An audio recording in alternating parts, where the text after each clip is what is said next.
ask you all to switch on your video. I want to see your smiling faces. I don't like to talk to black holes with names on it. So please, everybody switch on your video, because if you don't switch on your video, it means you're not actually there. You're not listening. Okay, so please switch on, everybody switch on your videos. Okay.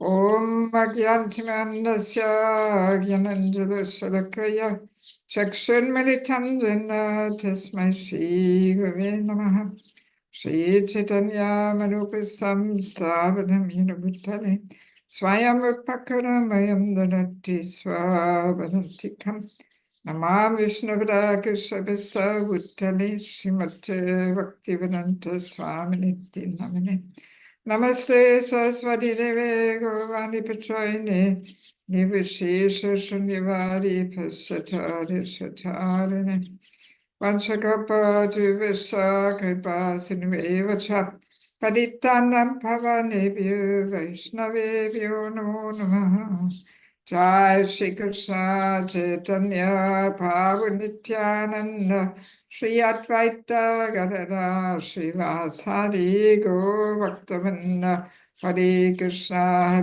Krishna Krishna Hare Hare Hare Rama Rama Rama Hare Hare. Yeah, so I was very much looking forward to visiting you today in your center there, but unfortunately we had to cancel the in-person presence because of the whole political situation.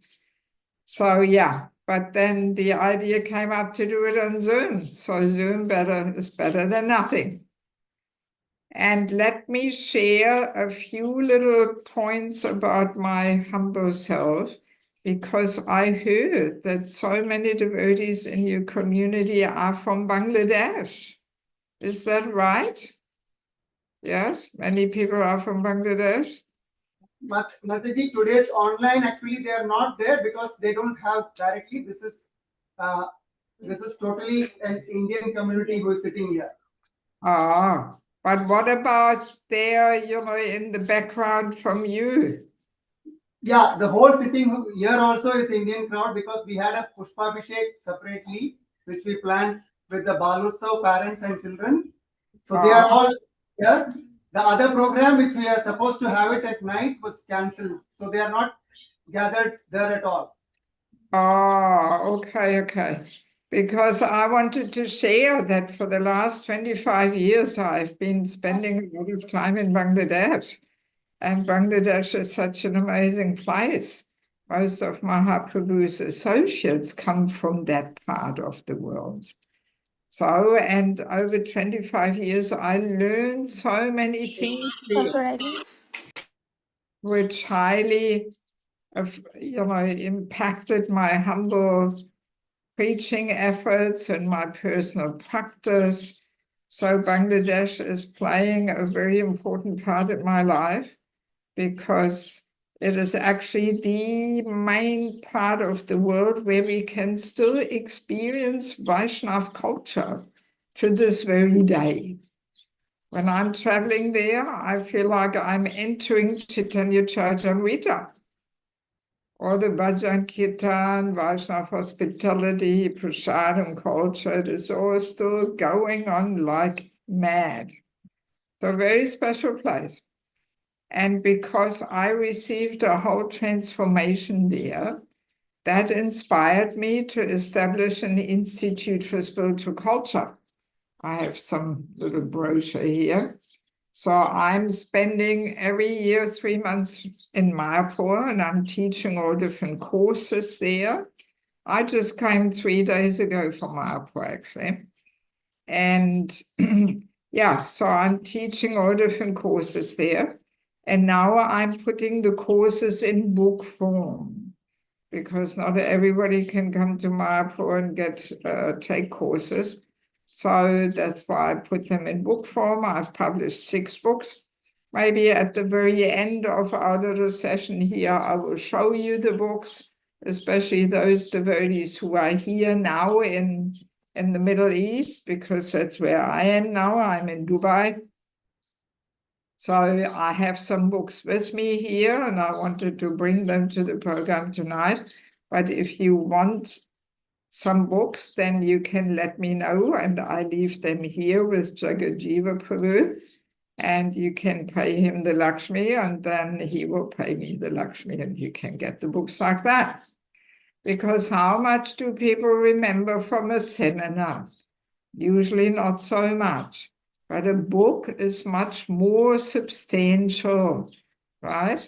We can read it again, and we can read it with friends, and so that was Prabhupada's formula. The books are the basis.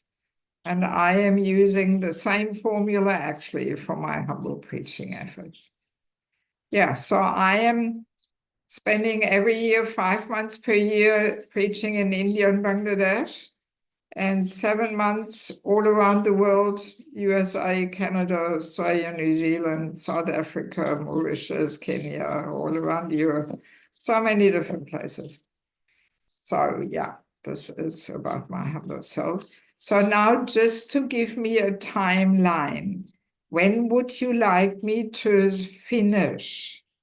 Not only the presentation, but question and answer and quickly showing you the books. What time would you like me to finish? Because I can talk for hours. So you have to tell me when to stop. Mataji, we can have for 1 hour, including question and answers. So that's till 7:15? Yes, Mataji. Yeah? Okay, good. Yeah. So our topic for tonight is death, our final challenge. This is one of my favorite topics. Actually, let me share that before I met Krishna consciousness, I was working in the medical field. And I was always very intrigued what actually is happening there when people die. Because in due course of my work, I quite often saw people dying right in front of me. And I was wondering what is taking place there, how to prepare and what happens afterwards. But nobody could answer these simple questions. And that was one thing why I gave up my medical work and I traveled the whole world looking for the answers to these questions. And then I'm actually from Germany originally, but I met Krishna consciousness in Australia, in Sydney. So and immediately after meeting the devotees, they gave me Bhagavad Gita, and I had a look at the second chapter, and I saw so many powerful verses there in connection with death. And 1 week later, I moved into the temple, into the ladies' ashram. I realized this is it. I had found what I was looking for. And I never went back to my professional career, not even a single day, because I had found something better, the medicine for the soul, so much more important than giving the medicine to the body, you know. So it is interesting to see that actually death is really the only thing in life which is 100% sure, right? 100%. Everything else maybe will happen, maybe will not happen, we don't know. But death, 100% sure it will happen. And yet, we like to pretend that it will never happen to us. We like to keep us in this illusion that no, me dying, oh no, this is far away, but we never know when death knocks on our door. And I mean, now, you know, the situation in the world is a little chaotic. There's war everywhere. And yeah, we had some missiles here today dropping in Dubai, you know, just the shells, you know, just dropping down. So we heard the detonation and the windows were rattling, and my God, you know, was a bit of a fright. And yeah, and for many years, I was preaching in Ukraine, where now there's full-on war for the last 4 years. My goodness, every day there's, detonations, rockets, and people dying, and so never was there a time where death was not as prominent as at the moment with the whole chaotic situation. And maybe some of you have heard just 3 days ago, one of our wonderful personalities in ISKCON, His Holiness Bhagavata Maharaj, he left his body. Did you hear about this? Yes? Anybody heard? Nodding your head? No? I knew him very well. I had taken him 2 times to Bangladesh. Very wonderful devotees, initiating guru, very strong speaker. So I just saw him 10 days ago in Mayapur. And then I saw him off. He flew to Delhi to go out to Vrindavan. And just yesterday, I saw the notice that he left his body. So that's how fast it can go. We never know when death is knocking on our door. Yes.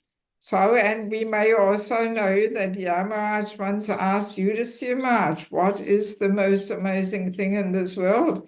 And he exactly gave this answer. He said, the most amazing thing is that we are constantly surrounded by death every day.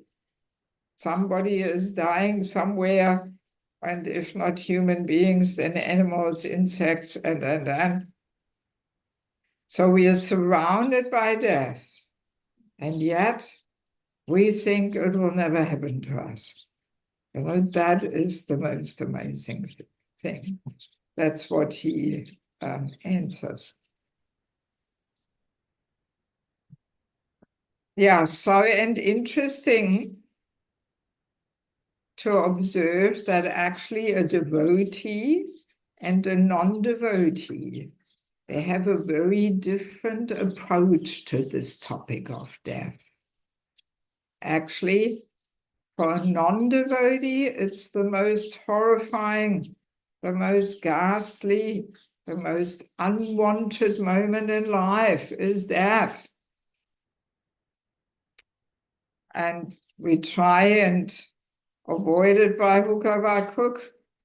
But then for a devotee has a very different attitude to death.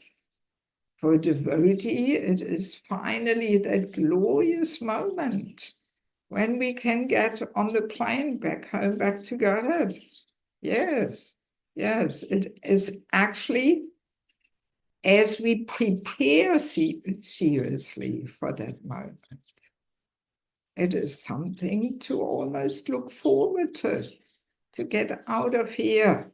Kali Yuga is becoming more and more crazy, So, and Krishna has been waiting for us for so many lifetimes, So once our relationship with Krishna is a little more established, then death becomes that amazing moment where we can get out of here and join him in his divine abode. So it is not so horrifying, actually. Yes. So, and of course, a non-devotee is so fearful of death, and fear is always a sign of ignorance, because people have no knowledge that the soul is eternal, and that simply the soul moves into the different service situation. That's all it is, actually, So, but if we don't know about the signs of the soul, then we may think everything is finished. As soon as death comes, it's all over. But no, it's not all over. It's simply a journey into the next situation. We've done it already so many times. We just don't remember. Yes, yes. Yes. So we can see death as being the final exam where we are tested which relationship is most important to us, which personality is most important to us. That's what we are basically tested, you know. Is our relationship with Krishna the most important one? Or do we have any other relationships in our life which is more important to us than our relationship with Krishna? So that's in a nutshell what death is all about. Krishna is testing us. You know, that's why he says, Antakale chamamevasman muktva. So that's 8th chapter Bhagavad Gita, verse 5. So there he says, whoever at the end of his life quits his body, remembering me alone, he at once attains my nature of this. There's no doubt. So Krishna says, me alone. So we have to remember Krishna alone, not Krishna and my husband, my wife, my granddaughter, my cat, my dog, whatever people have, you know. So, but it's Krishna alone. So, and that is not so easy to remember Krishna alone. Yes, that requires serious preparation. Not so easy. Yeah. So that's basically what we are tested in. And if there's any other relationship which is more important to us, any person who is more dear to us, well, then we have to come back and we have to finish that more important business. Yes. So if we lie on our deathbed and we are lamenting, oh, I did not see my granddaughter getting married, how unfortunate. So then we may just have to come back to see that our granddaughter is getting married. And I'm not so sure whether it is worthwhile coming back to see that, you know. Yes. Yeah, so it is a whole big topic. Actually, one of my books has the title Meeting Death with Joy. And there I'm describing so many interesting points, so many interesting things. Yes, so to remember death, to remember Krishna alone requires very serious preparation, because especially the family relationships are very deep. You know, the attachments between husband and wife and parents and children, especially mothers, have a very strong connection to the child, because mothers are sacrificing their whole life to raise the child, first being pregnant for 9 months and then giving birth to the child and then running 24/7, serving the child. So all that service brings very deep connection and also deep attachment. So not so easy to let go of that. And that's actually why we need to also put this Vanapasta ashram in our life. So for those who don't know, Vanapasta ashram is that phase in life when the children are more or less settled and established in life. They're married, they have a job, or they're almost married. So then the parents are meant to move on to the next phase in life, which we call the Vanapasta ashram. very important topic, but it's not yet really established in ISKCON. Devotees don't really know about this. They don't have the education, and they're not planning and meditating on that topic, you know. But it's actually a very important thing for everybody who wants to go back to Godhead, because we have to disentangle ourselves from the family attachments. Otherwise, not possible to remember Krishna alone. Not possible. It will be Krishna and my husband, my wife, my daughter, my grandchild, and. But that's not good enough to enter Goloka Vrindavan. Not a cheap thing to enter Krishna's divine abode. This is not a cheap thing. Yes, we have to qualify ourselves. And ultimately, this is what the whole process of Krishna consciousness is all about. It's all about meeting death with joy. Yeah, that's the essence. So now, let us briefly remember what actually happens at that moment of death.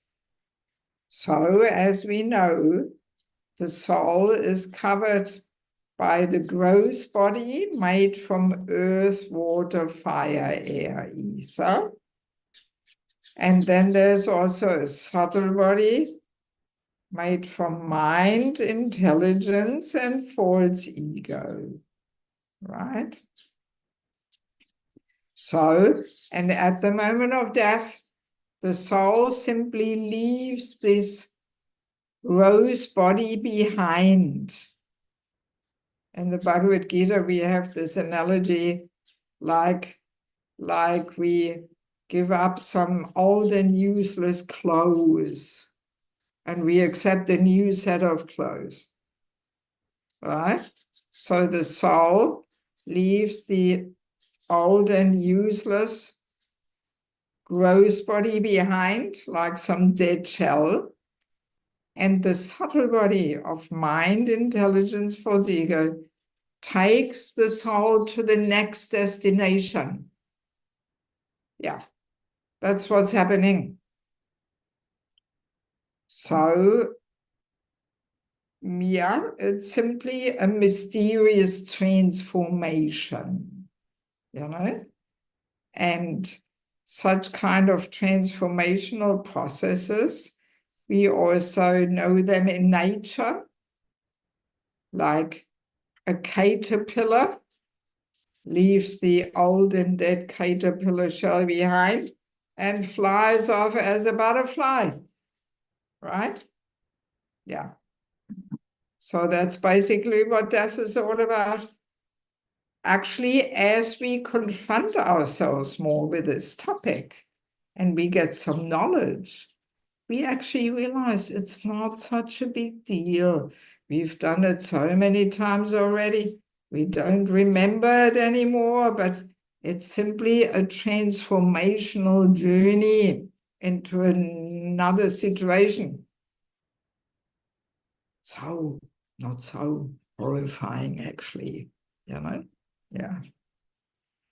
Yeah, so that's what takes place, you know?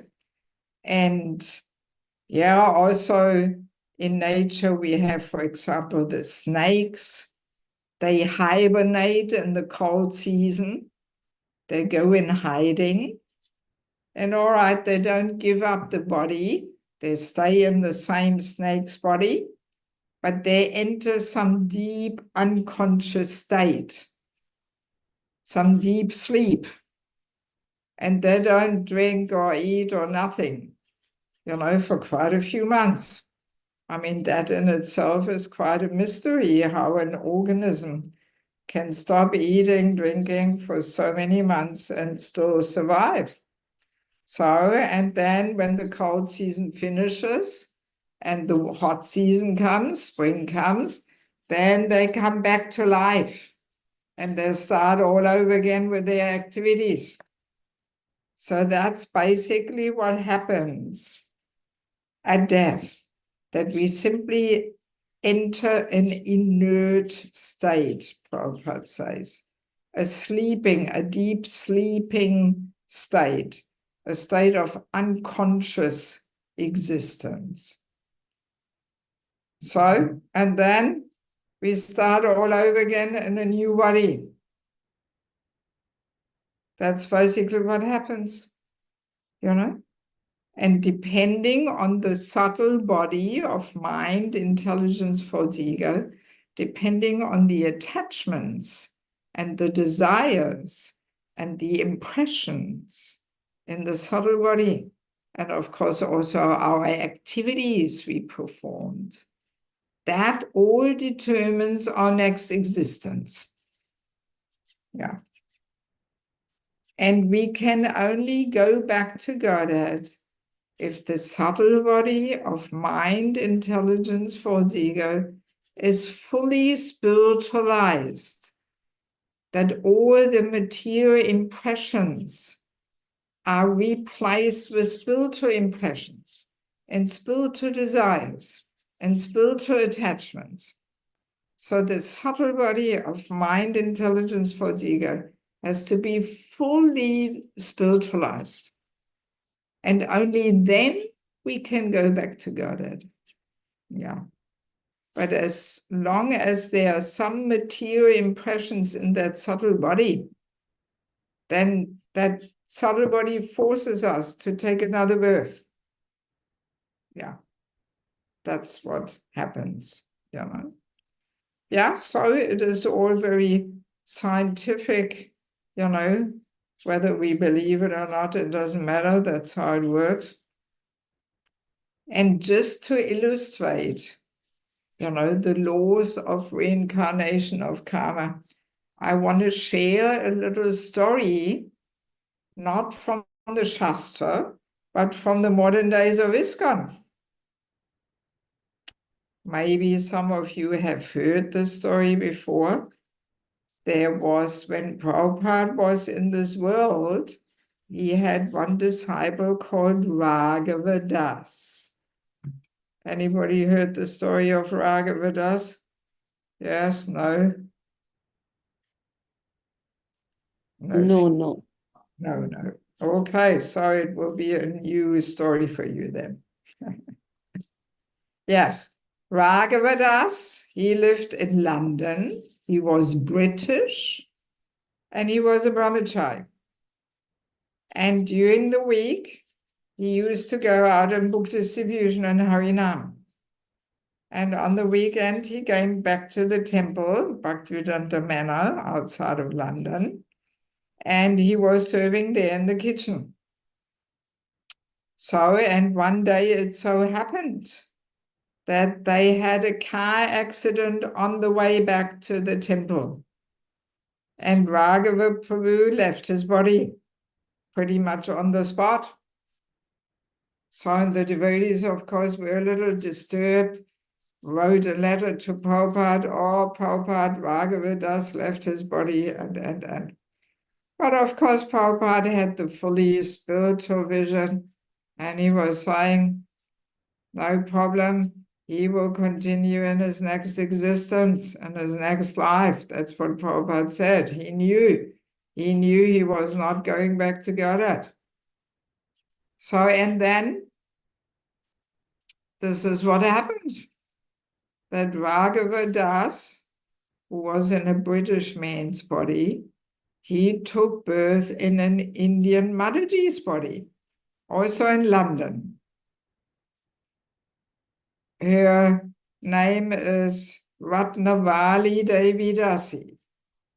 She is an initiated disciple by His Holiness Bhakti True Swami Maharaj, who is also not amongst us anymore, unfortunately. So yeah, and through astrology, you can prove that this is the same soul.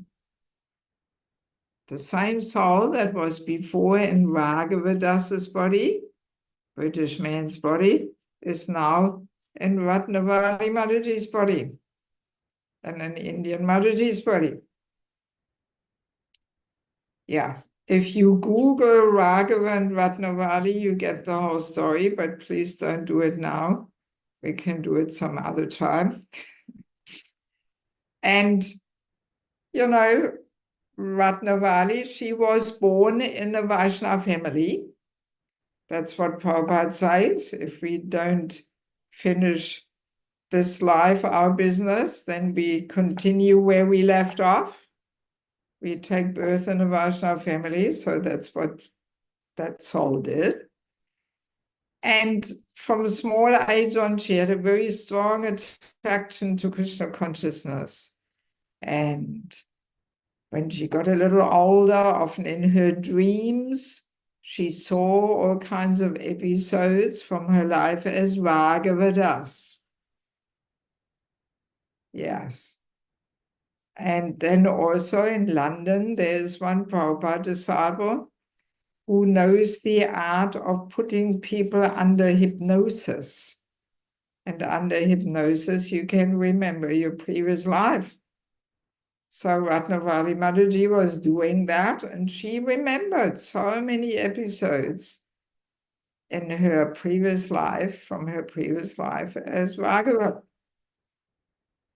So meanwhile in ISKCON, it is an established fact that Raghava Prabhu is now Ratnavali Mataji. And also in Bhaktivedanta Manor, there's many Prabhupada disciples still there who knew Raghava. Actually, once a few years ago when I visited there, I met the driver who had the car accident. He survived. He was hardly injured, And I spoke to him about the whole story. So, yeah, devotees who knew Raghava, they're still there. And every time when Ratnavali Mataji meets one of these devotees who knew Raghava, she has this feeling, yes, we know each other. There's some connection there. So we may also have that experience, that we meet somebody. And even on the first meeting, it clicks and we feel like, oh, I know this person for 30 years.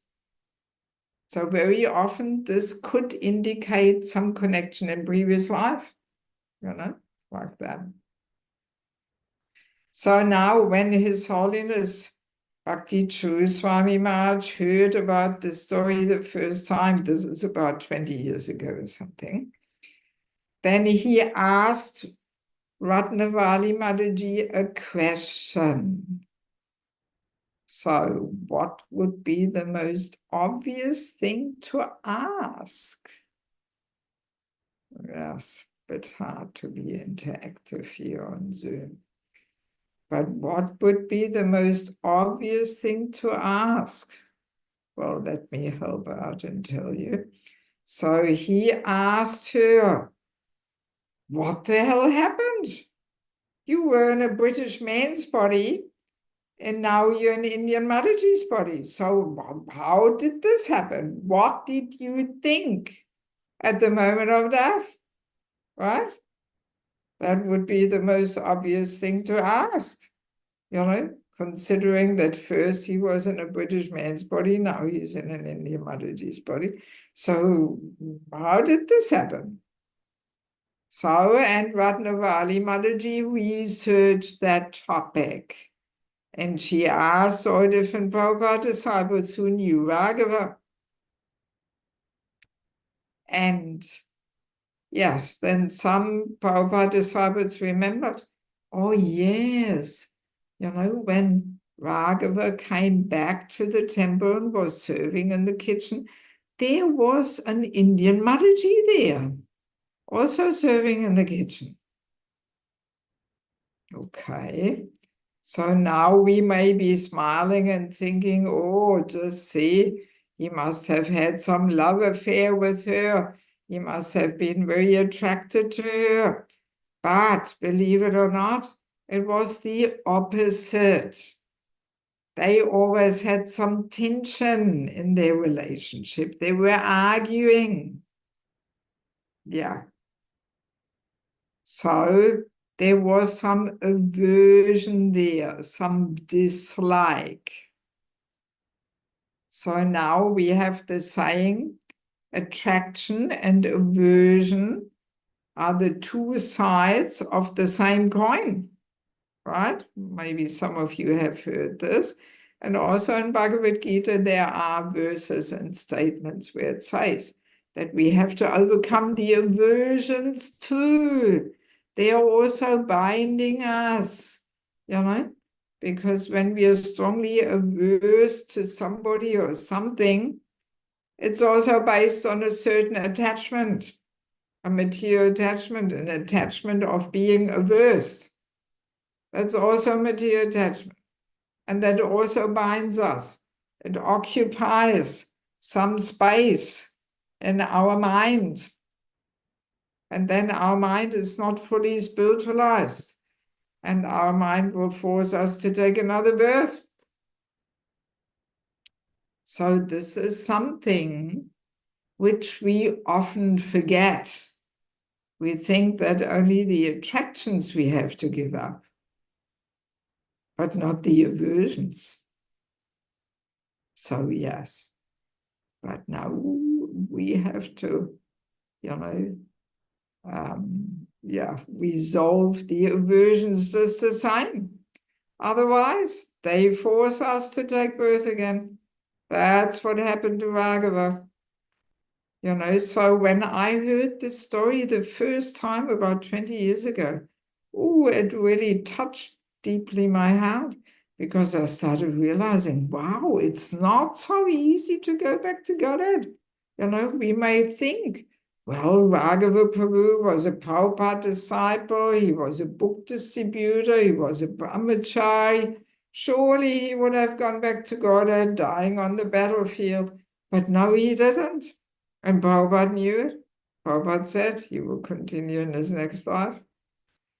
So to go back to Godhead is a very subtle matter.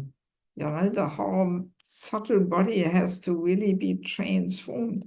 All the material impressions and likes and dislikes and attractions and aversions, they all have to be dissolved.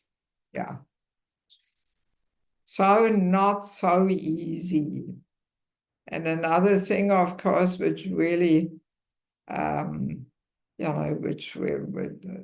point which the story makes is that, yes, this is the law of nature. Whether you believe it or not, this is what will happen. It's not that this happens only to Hindus or Vaishnavas. No, to Muslims, Christians, doesn't matter. That's the signs of the soul. Whether you believe it or not, it doesn't matter. This is what happens. So, wow, the story for me was really bringing Bhagavad Gita to life. And I started understanding, yes, it's not just something that's written in the book called Bhagavad Gita, but now this is how it's going to happen. Right? Ooh, wow, amazing. Yeah, so, and then there's a few more interesting little details about the story with Raghava and Ratnavali. That first of all, Ratnavali Mataji, she took birth with some birthmarks. Everybody knows what a birthmark is. Yes, newborn babies, they have some marks somewhere, on the body. And in my professional career, in my medical work, for some time, I was working with early born babies. And I was treating them through reflexes. You can help them to develop their motoric abilities, So, and I remember I was standing there in front of this big box with all these babies lined up there. And there was a senior professor in the room. And I saw this one baby that had some birthmark on their head. Tiny little baby. And I asked the doctor, why does this baby have a birthmark? And his answer was, babies have these things. Nobody knows. That was his answer. I was always inquisitive. I thought that cannot be a coincidence. Why some babies have birthmarks, some babies don't. There must be a reason for it. Nothing happens by chance, you know? So already at that time, I was wondering, no, there must be some reason, some higher reason. So now we can give a better answer than this doctor, you know, that no, it's not, oh, some babies have these things, nobody knows. Now, what is the answer that we can give? What are birthmarks? Yes, well, it is connected with Raghava Prabhu's injuries at the moment of death, car accident.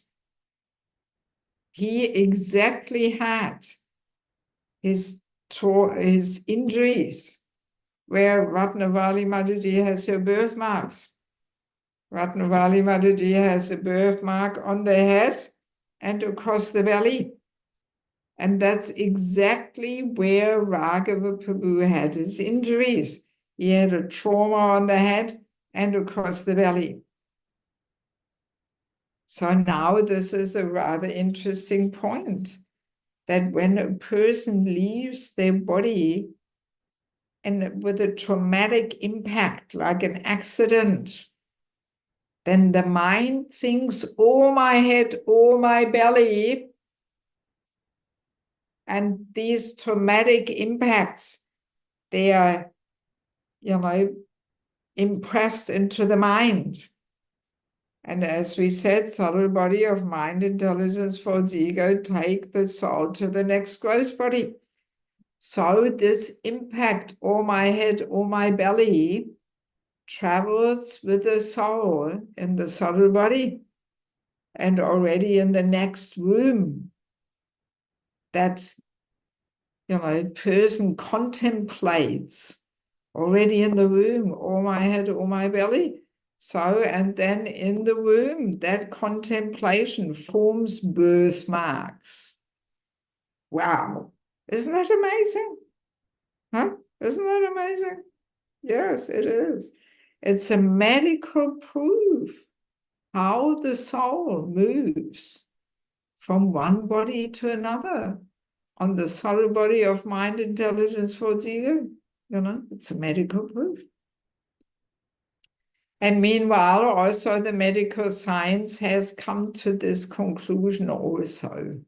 There are books written by non-devotee scientists from America who also had that idea and who went to India, Asian countries, and they researched, when kids have some birthmarks. And there's one amazing story where one child with a birthmark, and very often the birthmarks look like gunshots.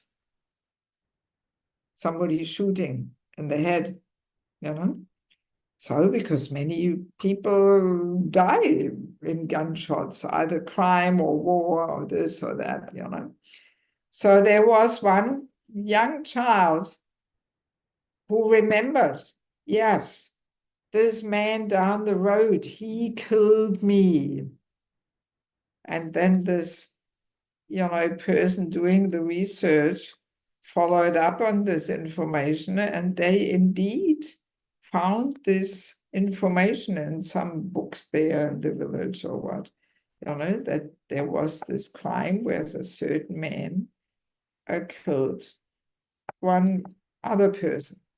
So, and that young boy even remembered his name, because this is also an interesting point. When the children are very small, they just can speak, 2, 3 years of age. Very often they talk about their previous life. And then when they grow up a little bit more, then they forget. They stop talking about it. But when they're very young and they can just talk, they sometimes say, oh, yes, I was this and that in my previous life, and I remember, and yes. Yeah, so Krishna allows some little remembrance from previous life, but only for a very short time at a very young age. Actually, once last year in summer, I was traveling around Europe and we had a similar discussion. And one mother in the audience, she said, "Oh, my son, when he was 3, he was saying, 'Mom, in my last life, I was a cow.'" Wow, amazing. I never had met anybody who remembers their previous life as a cow.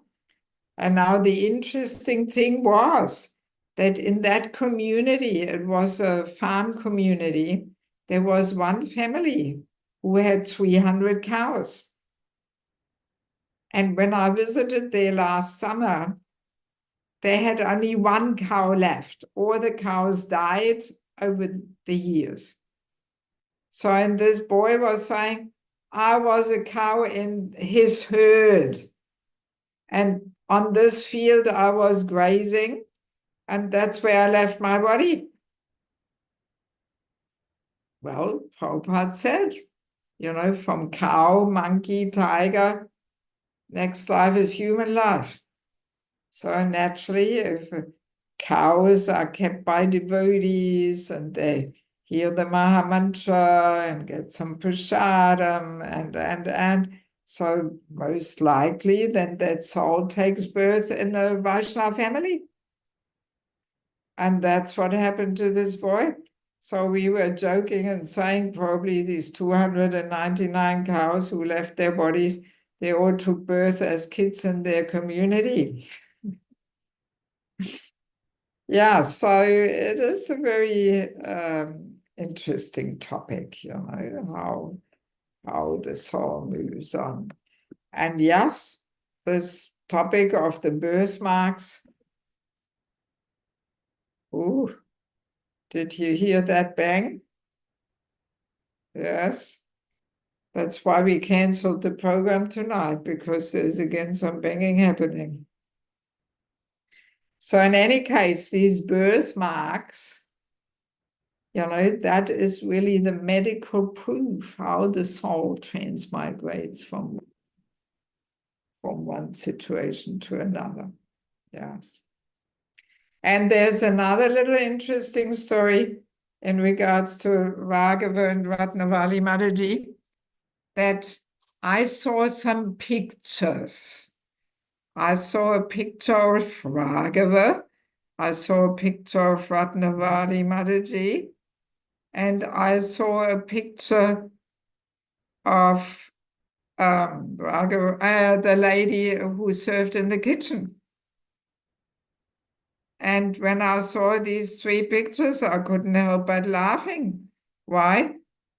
Because you could see that Ratnavali Mataji's facial features are a mixture of Raghava's facial features and this Indian Mataji who served in the kitchen. Yes, you could see. Oh, yes, the eyes, the nose is of Raghava. The nose, the mouth is from from that Indian Mataji who served in the kitchen there. Yes. And now we may ask, well, why does Ratnavali Mataji have some features of Raghava? Well, the answer is because we are all so attached to our facial features, right? Every day we look so many times in the mirror. Oh, yeah, that's me. I'm very handsome. I'm getting old. There's that. So we are really identifying with our face more than with any other part of the body. So that's why Bhagavata Prabhu, when he left his body and he got Ratnavali Mataji's body, there were some facial features of Raghava's face there because we attach to our facial features, plus a little bit of that Indian Mataji who he was averse to. So our facial features, they are not a coincidence, Yes, that is a mixture of our previous facial features and somebody else's facial features who we were attached or averse to. Some mixture. Yeah, very interesting. Yeah, yes. Yes, all right. So it is 7 o'clock.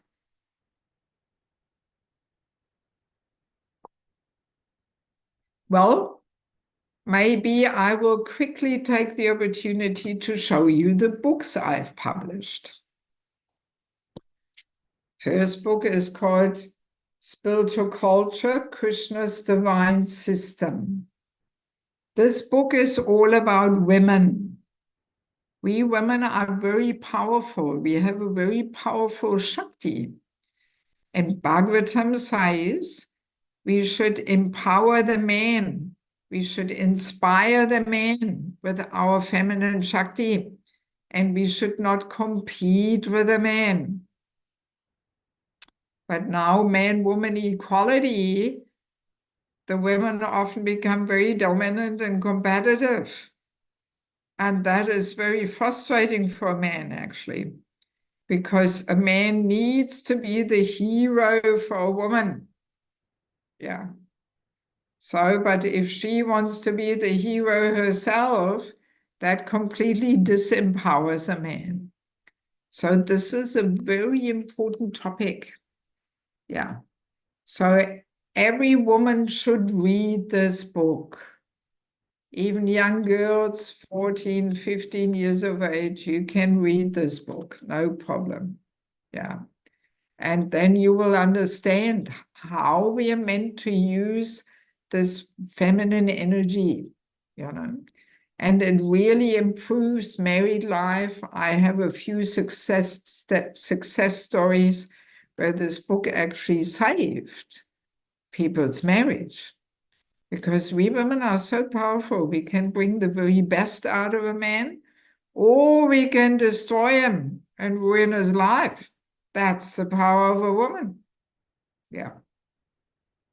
And also the men should also read this book so they understand what an important role we women play and how the men should nicely care and protect us women because we are meant to be the power of inspiration to them.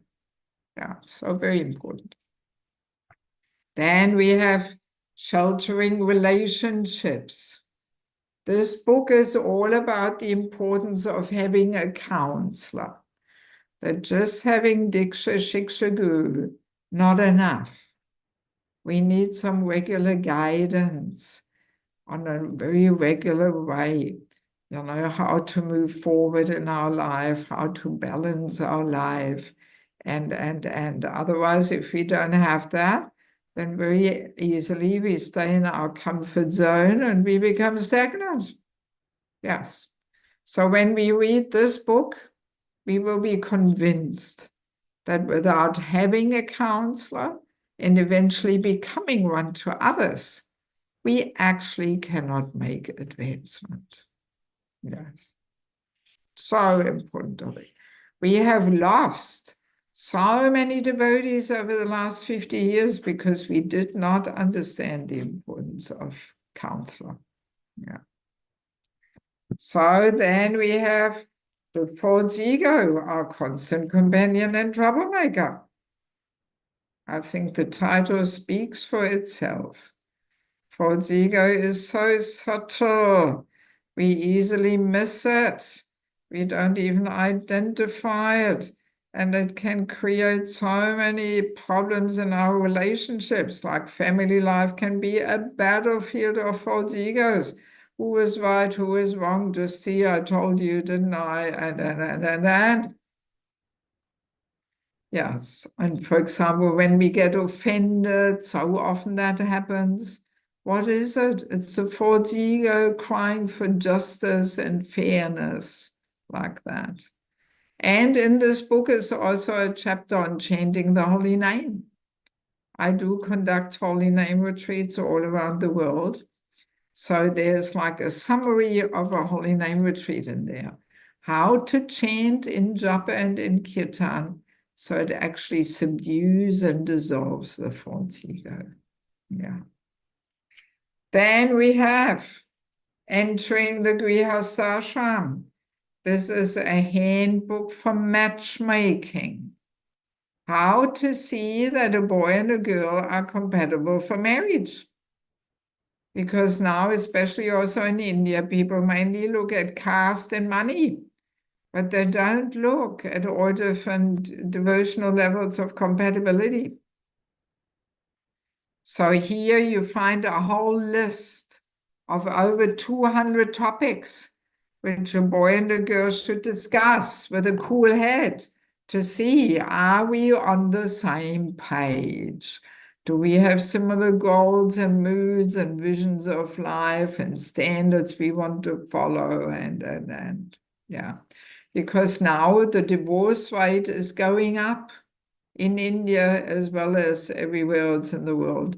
And very often this is because of the matchmaking, because often people don't give the two enough time to talk about things. Often they only meet once for half an hour and then the parents make the deal. And then very often after 6 months now, people get divorced because then they had enough time to talk about things and they realize we are not matching, we are on a different planet, we can't connect, So very important that we refine our matchmaking. Otherwise, people say, oh, I want the love marriage, but I like to call it the lust marriage. Doesn't sound so romantic anymore, but that's what it is.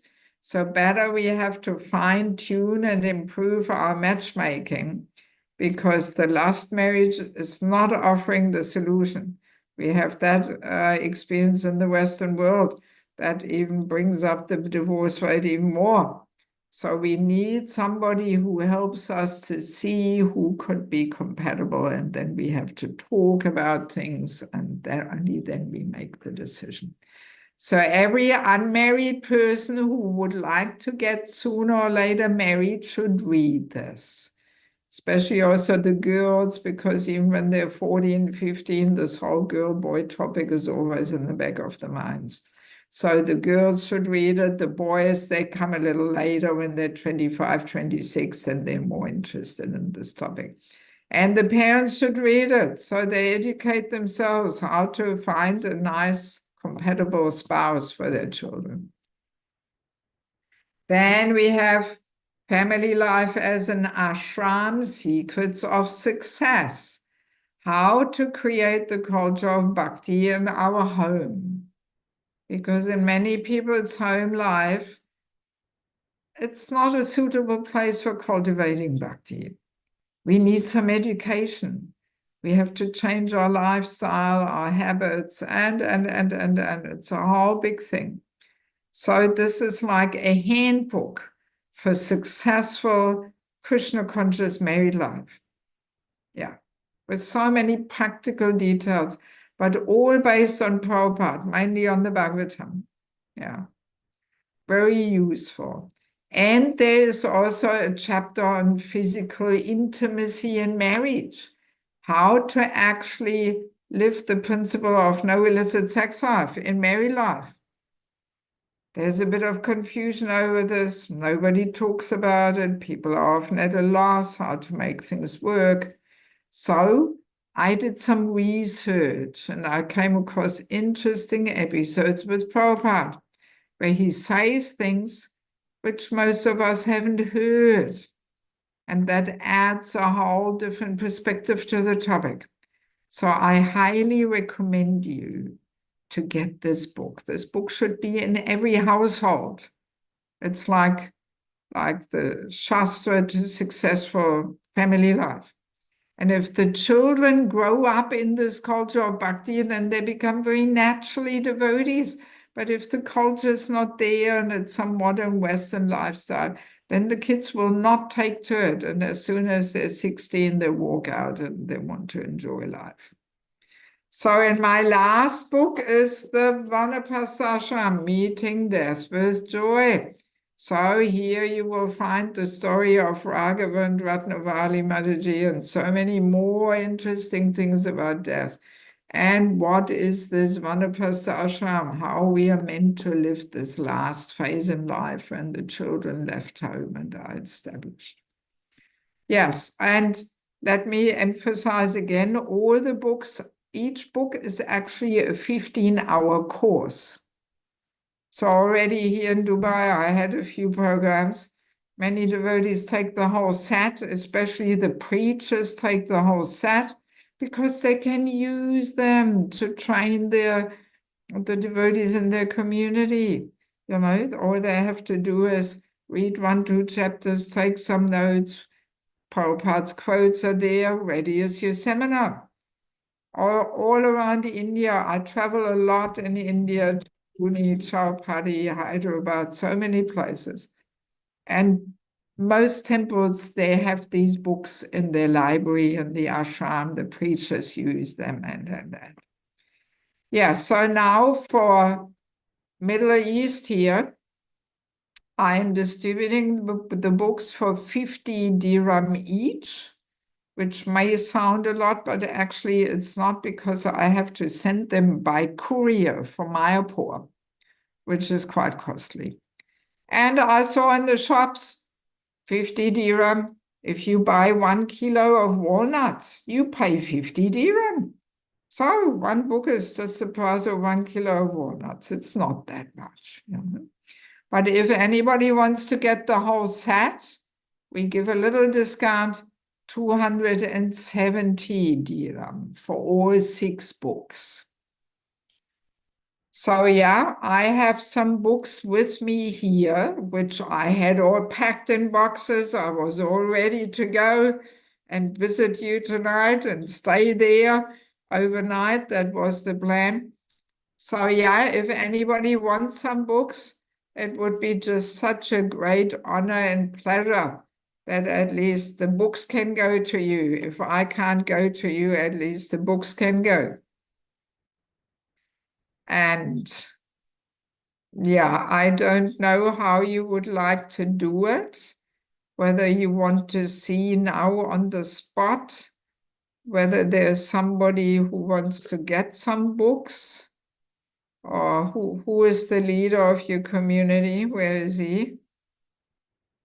Can he switch himself into this discussion? Hare Krishna. Hare Krishna Mataji, Dandat Pranam. So thank you very much for the very, very nice insights with the example of Raghav Das Prabhu and Ratnavalli Mataji explaining it, the final challenge to have the count mentioned in the lecture. We were very, very encouraged. And there is already, we are going for 2 sets of books, full sets of books, so which we will take it from you for the preachers here. So it will be very kind for us to go through it and experience your experiences as well as guidance, which will come in through the books to us, even though we could not physically meet you and serve you today, but we are very overwhelmed with your online presence. Thank you very much, Mataji, for coming online and gracing us and giving us these blessings. The whole community here. Very nice. I mean, at the moment, I think everything is a little in the air, how the whole situation will continue to develop, because actually I'm supposed to only fly out of Dubai on the 9th of March. But I am a little worried that I may get stuck here, because I have a flight to Germany for 1 week and then I'm doing my whole US tour for 10 weeks. So I don't want to get stuck here and miss my tour around US, because I've booked already so many tickets and everything. So we just have to wait and see how things develop. Maybe I will just jump on Monday on the plane and fly out, or what. I have no clue. Or maybe things relax a bit and maybe I can even come next week and visit you. at this moment, I think it's all completely open and in the air, you know. But we have learned from you and Srila Prabhupada that Krishna is always there and Krishna makes his own plans for whatever Yes. it is. Yes. So what we can do is I put 2 sets aside and leave them with Jagajiva Prabhu, and you will pay him somehow. Yes, You know? yes, Mataji. Yeah, because that system we wanted to do anyway. For those who don't have cash at the programs, we already started making a list, and you know, he will give me the cash whenever I leave, and he will get the cash from those devotees who ordered the books, you know. We will And handle. yeah, so I can leave for now 2 sets here separately for you. Yes, And Mataji. And if there is somebody who did not decide right now which books to get, I could also send you a poster of the books one more time. And if somebody else wants to get just 1 or 2 books or something, you know, so far I'm still here in the country. I've still got a few boxes of books here, you know. So I can for now put 2 sets aside. Was that you, Prabhu, who sent me the link to the Zoom program? Was it Yes, you? Mataji. So I will just send you one more time a poster, a little picture of all 6 books, you Sure, know? Mataji. Yes, And yes, you, Mataji. yeah, and you could also circulate that in your community to people who are not there now. And, Yes, you know, Mataji. and tell them that it's all very practical application topics relevant for our daily life. And if anybody else also wants some books, you can just write to me. Now we are connected by email. I actually live without a phone. I don't have a phone in my life. I travel the whole world without a phone. Yeah. Yes, it's possible. Sometimes a little challenging, but I don't want to have this distraction of a phone in my life.